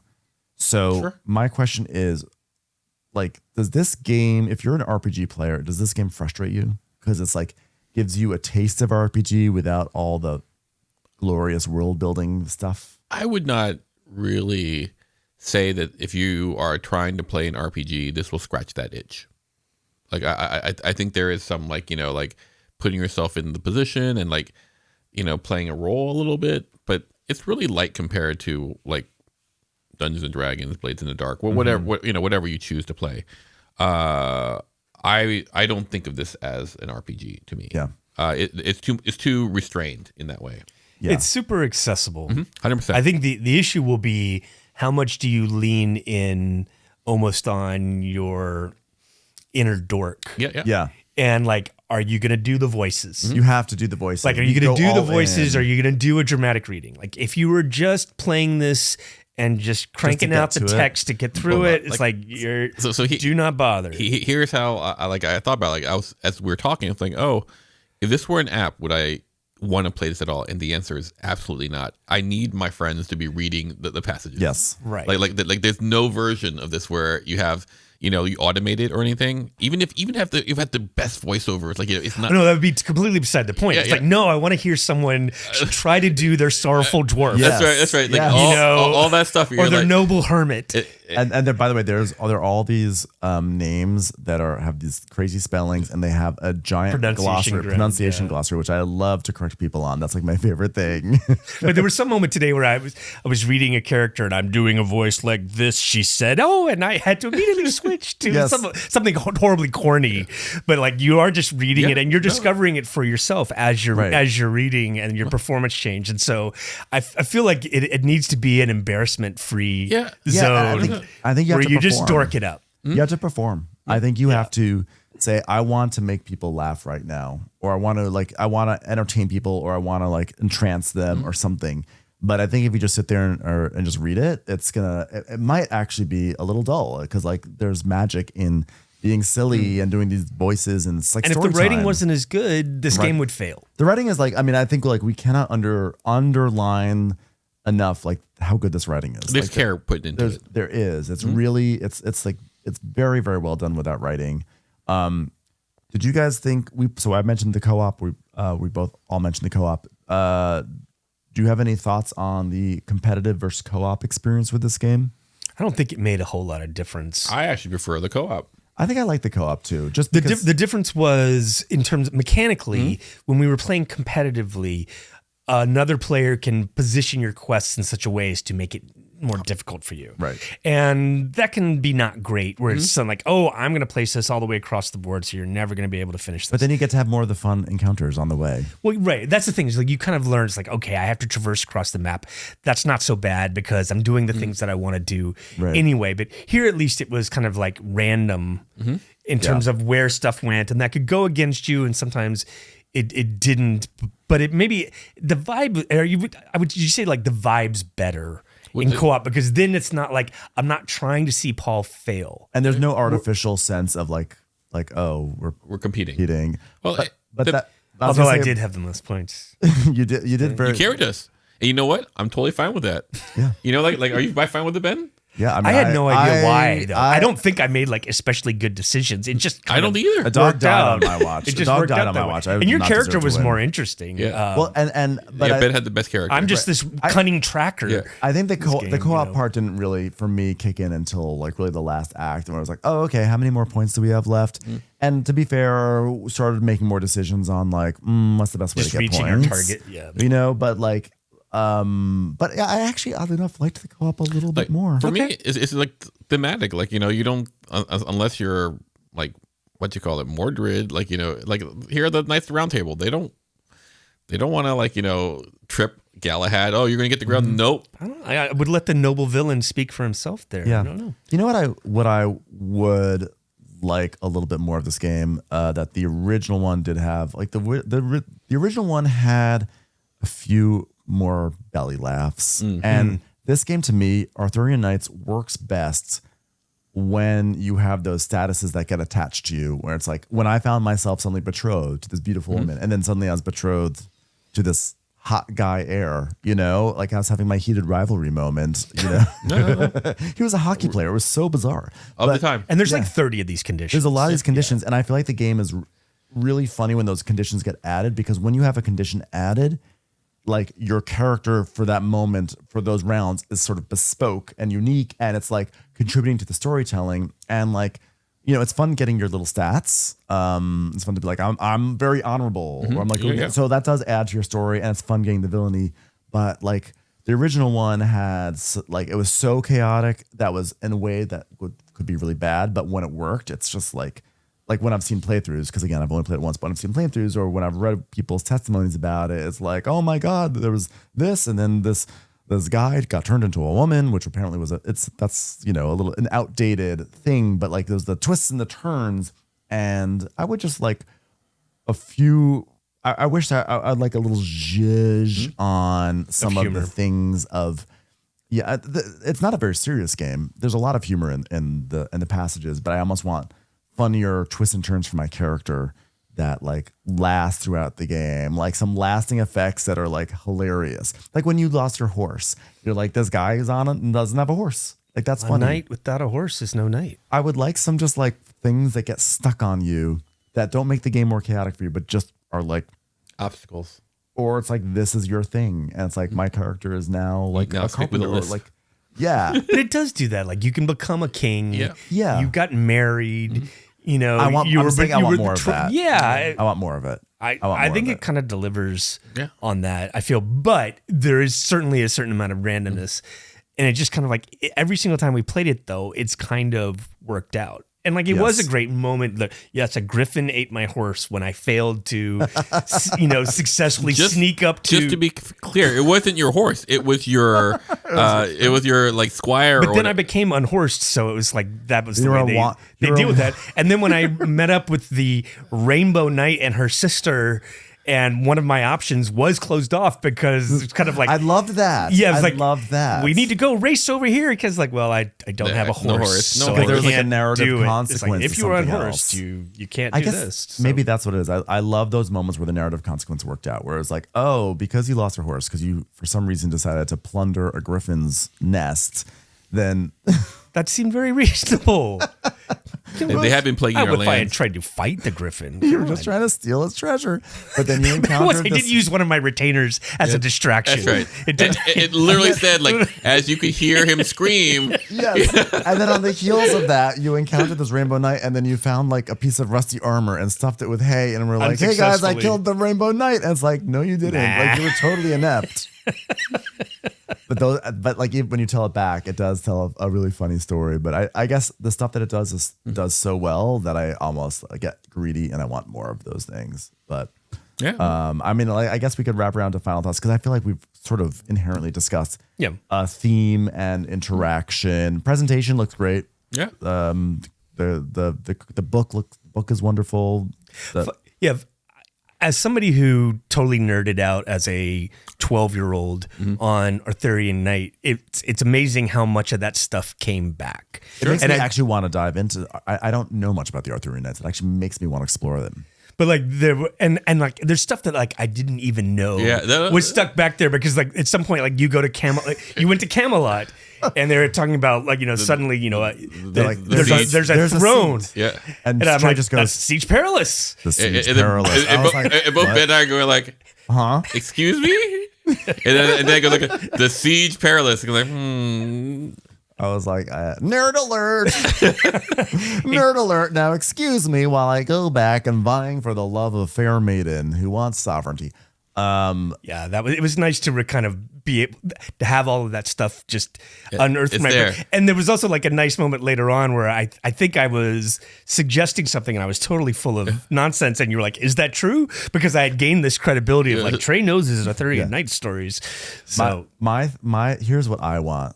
Okay, this is my pie in the sky thing that I've decided I am going to selfishly pitch myself for. This may be a fool's errand. I would like to do a reskin of this game Not because Arthurian Knights of ants? Of ants. Arthurian ants? I would love to do a version of this game, and I said the same thing about Let's Go to Japan, which has also narrative elements that we really loved. I want to do a reskin of this game and have it take place in Los Angeles. And instead of Arthurian Knights, we're all like wannabe actors or singers like pursuing fame. And instead of like old England, we have Beverly Hills, Santa Monica, the Valley, and you're traveling to these places, for the Holy Grammy. And you're encountering like going to parties and stuff. I would love, and I would literally just like, I would just sit there and I'd write all those passages. I'd write all 2000. It would make me so happy, and like maybe go down a path where you become a reality star or you become a singer. And I would like, I think I would absolutely love to see this system in that setting. And there's nothing against what it currently is. It's actually a testament that it's so fun that now I want to see it grafted into a new it's setting. like your choose your own adventures book. They're like what, hundreds? Yeah, I would because love that. the system is so strong. Like to be honest, like when you guys bought this, like, huh? You guys, do you want to come play? I go like, yeah, okay. And I'm a convert. Yeah. Like I did not go in going like, oh, I love Arthur so much, blah blah blah, Mordred Merlin, Hollywood Knights. Yeah. Hollywood Knights. It was an end. Oh my God. No. Tales of Hollywood Knights would be Secrets of the Hollywood Knights. Actually be I think that one would actually be a breakthrough, because this is so fun to be in this world, but you know, when I talk about like, oh my God, I want funnier moments, like if you set in the world of Hollywood, you actually could build in like a lot of satire, and you could have funny moments where you have like happen, your boyfriend Ben. and the person that you're seeing on the side or whatever, and like it would be like aimed more towards adults. Sure. This doesn't feel like it's aimed for kids or anything, but I'm saying like a game that really is speaking to adults, and I think that would be absolutely, oh my God, Tales of Hollywood Knights. Can we make this happen? Do with some Please. reskins, yeah. I would love to. I'm like designers, hit me up, show me like how you do it, and I will take care of all the work. I will do it. Don't worry. I'll just write it every day. Do you start the game as like a fresh-faced 18-year-old off the bus? Yes. Yeah. What path do you go down? And it could be like hilariously singer for you, actor. Yeah, and like I think you lean in, and you do actually make a kind of adult. I think you could like you deal with things like cocaine or whatever, or like or you get into trouble with the law, infamy. I'm sorry. This is now we're no longer in a review. Now I'm fantasizing. You're pitching, but like I would actually lean into like those stat things of like romance or villainy or whatever. I would lean into something where that really affects your career trajectory in Los Angeles. That would be amazing. Make it happen, Ben. I mean, you know, slow like a Bronco car chase. Well, when I think of you, go like, you know what? Ben needs more stuff on his plate. I would abandon every single thing to make a Hollywood game.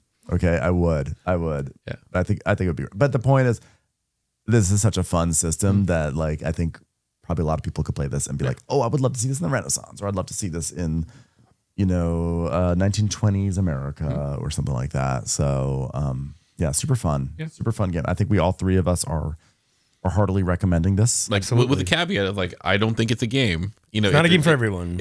I would say Paul doesn't think it's a game. Curate. It's an activity curate for your you player more. group. I would say it's an activity. It's an experience even, like, but like I think all it would take is like one player to kind of exactly pee in the pool. That's exactly what it is. And it would ruin this game. Yeah, like someone who wasn't into it would really damper, because like it's all about that collective vibe creation. And so like I don't know if there's any game, like I like most games we play, like if one person wasn't quite into it, we could still power through that a little bit.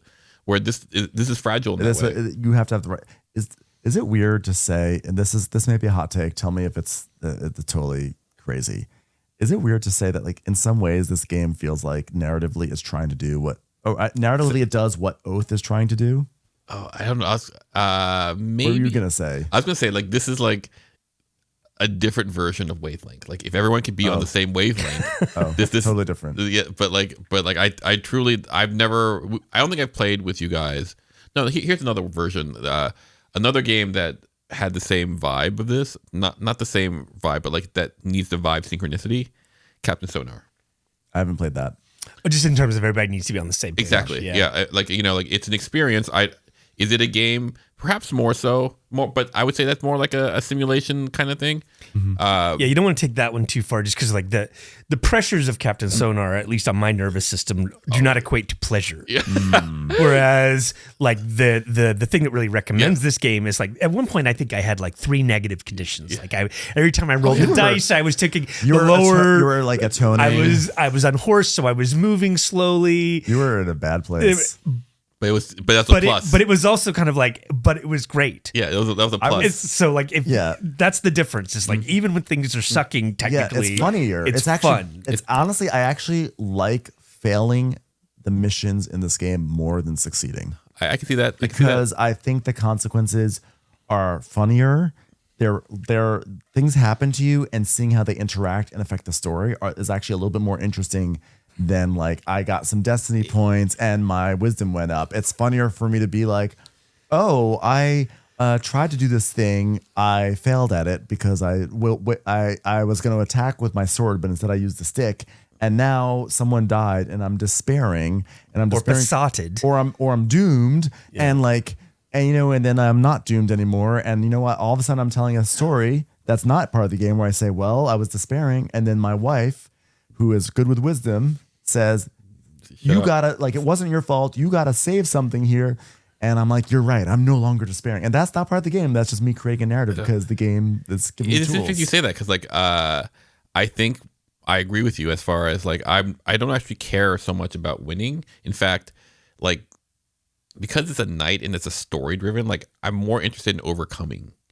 That's such a great point. Yeah, and so like having like I was accursed, I was mad for a moment where like mad is an insane. Yeah, so what happened was like I didn't get to choose. I get to choose the when it says like funny part. You lost all agency. Like I love those moments also. And in fact, to take it back to Blood on the Clock Tower, one thing that's really funny and maybe frustrating for some people, but that I like about that game is like, well, I know what I know, but what you don't know is that you are drunk, and actually what you think you don't know at all, which is maybe for people who are, you don't like that. But I love that idea that like, oh, like my character is is something's happening. You can't depend on any information. But like, it's funny when it happens in this one. It's like, oh, like Paul can't. There's a point where like basically control himself. Here, you can choose this one or this one, but like, guess what? You don't get to choose either. We're gonna roll die. Here's roll for that, buddy. And I'm like, that's perfect. Yeah, it's funny. Like, it's funny. Things like, I guess you're using your wilderness skill this time. That's right. And my favorite is like, and you're not allowed to go in the city because no one wants you. So I'm this crazy person walking around in the woods, the swamps, the mountains, but not in the city. Couldn't go in the city. You were just like, well, at one point you were mad but blessed, right? What was it? I was. Yes, I was. There was this weird overlap where I couldn't choose, but I could roll twice, and it was like I think that's when you were. This mad is a and very blessed. RPG kind of moment, though. Yeah, right. We're looking back at the experience, and you say, "Remember when you were this and that, and then we went to this."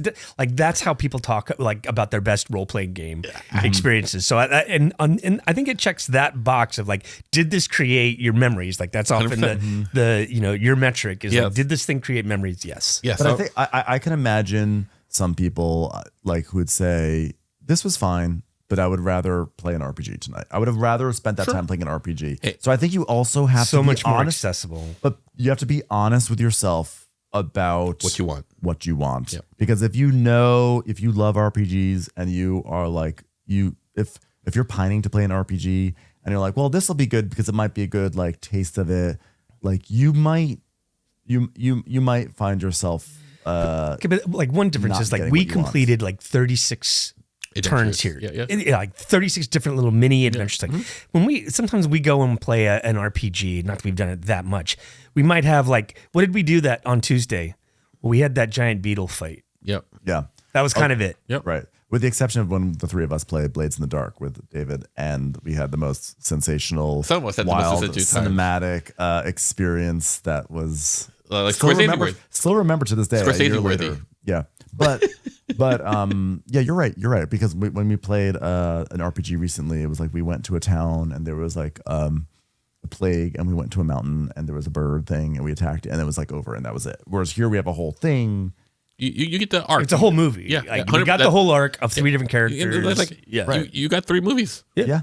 I was a very economical honorable villain in that way. 100%. What'd you say? It's very economical. Yeah. It's like it delivers a lot of story, a lot of arc, a lot of journey in a single play. Yeah. RPGs take a lot longer. They do. But this is essentially choose your own adventure, I think, with RPG elements. And it is for as much as I'm like, I wish it were funnier, that's not to say that it is not funny. I'm just saying it's funny. I want it to be even funnier. It's like it's a game that's making me want more, which may be a testament to the game because it's given me so much already that I like that I'm like, okay, I want another course. Yeah, you have that greedy look in your eye. I'm greedy. I am a villain. I was a villain. I was an honorable villain, which meant that I think being someone who is high in honor and high in villainy, I feel like I am very principled, but my principles don't align with what the greater establishment wants, right? And therefore I'm a villain.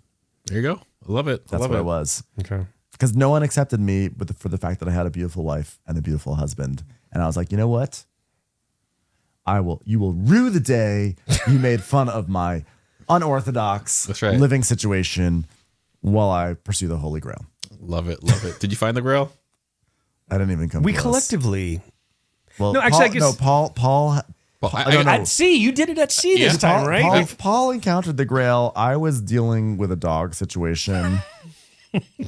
And something else. Ghost dog situation. Something else went wrong for me. I forget. I had that chair was a bad vibe for me. Didn't work. The Siege Perilous did not work. Siege Perilous was I think historically Siege Perilous didn't work out well for anyone. I think. So. I should have known that. Yeah. But it's in the name. It's perilous. It truly is in the name. Okay. Well, it's a fun game, and if it sounds appealing to you, definitely check it out, buy it, whatever you want to do more research on it. But like, we want to put it on people's radar. Yeah, no, it's like I was not excited about it. I'm a convert. Yeah. And you do not have to be a gamer to play this game. Like, this is a good non-gamer game. Yeah, absolutely. Well, I think that's it. I think we covered it really well here. And so we're just gonna wrap it up. You've been listening to Game Brain, produced and edited by Matthew Robinson and Trey Alsop and Ben Mandleker. And special thanks to Daedalus for our music. And, don't forget to check us out on YouTube at GameBrainPod.com or GameBrainPod. And then also you can reach us if you have any questions at contact@GameBrainPod.com. We have a Discord channel as well. Go find us there. That's a really fun Tell us we're wrong. community. Tell us we're wrong. Like, engage. That's a really amazing. If you want to make us accursed, feel free to. Yeah. Check out our Instagram. And most importantly, go play some friends. Go play some friends. Go play some friends. Go play some games with friends, or make some friends with games. Bow.